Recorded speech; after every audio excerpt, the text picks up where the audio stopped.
एक बार चंद्रवंशी राजकुमार भरत बुद्ध के सानिध्य में भिक्षु के रूप में दीक्षित हुए। बुद्ध अपने भिक्षुओं को उपदेश देने के साथ साथ उनको भिक्षाटन के लिए भेजते थे, जहाँ से उनको भिक्षा मिलती। भरत को महात्मा बुद्ध ने भिक्षा लेने के लिए एक श्राविका के घर पर भेजा। भरत रास्ते में चलते हुए सोच रहे थे कि ना जाने आज खाने में क्या मिलेगा।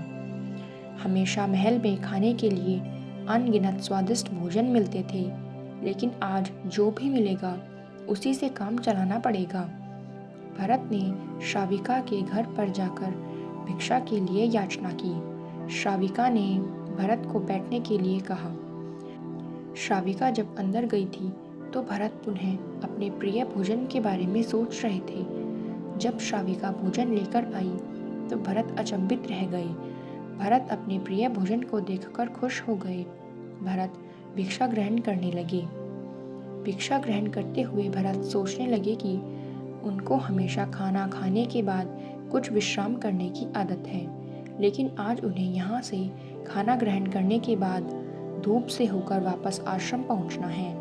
भोजन हो जाने पर श्राविका ने भरत को कुछ समय विश्राम करने के लिए आग्रह किया। भरत पुनः खुश हो गए।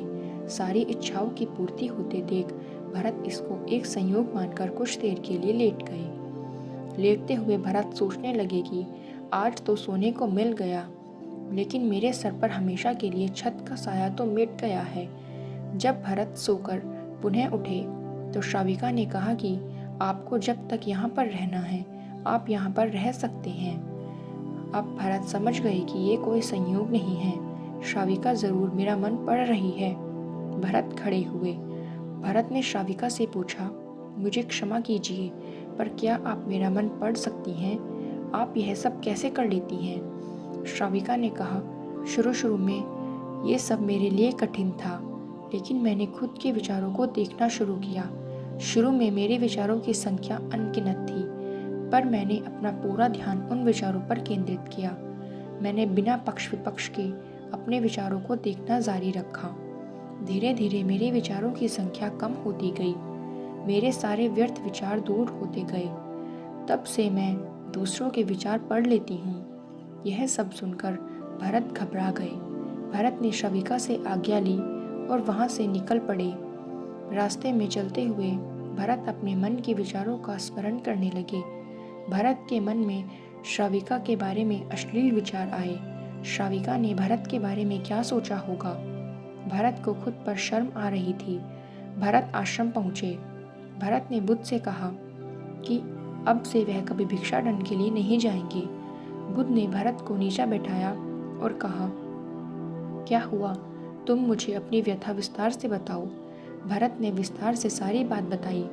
भरत की बातों को सुनकर बुद्ध ने कहा कि आज से 7 दिनों के लिए श्राविका के घर पर भिक्षा के लिए तुम ही जाओगे, लेकिन तुमको कुछ बातों का ध्यान रखना पड़ेगा।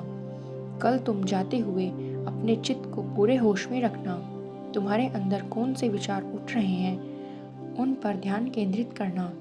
होशपूर्ण और जागरूकता के साथ ध्यान करना कि कौन सी वासना तुम्हारे भीतर उठ रही है। इन सभी का ध्यान करते हुए जाना और फिर मुझसे विचार विमर्श करना। अगले दिन भरत बुद्ध के बताए अनुसार पूरे मार्ग में अपने होश को जागृत रखते हुए चल रहा था। भिक्षु आज पूरी तरह से जगा हुआ था। जैसे जैसे श्राविका का घर नजदीक आता रहा, भरत की घबराहट बढ़ रही थी। भरत ने अपनी घबराहट को एक तरफ करते हुए बुद्ध के विचारों पर ध्यान केंद्रित किया। जब भरत श्राविका के घर पर पहुंचा तो उसके दिमाग में केवल एक सन्नाटा था, जिसके भीतर कोई वासना नहीं, कोई कामना नहीं, ना कुछ अच्छा पाने की इच्छा थी। भरत ने भिक्षा ली, ग्रहण की और वहां से वापस निकल गया। आज भरत रास्ते में नाश्ता हुआ आया। आज उसको जिस आनंद की अनुभूति हुई वह अद्भुत थी। आज से पहले इस आनंद को उसने कभी महसूस नहीं किया था। भरत ने आश्रम जाकर बुद्ध को प्रणाम किया और बुद्ध को धन्यवाद किया।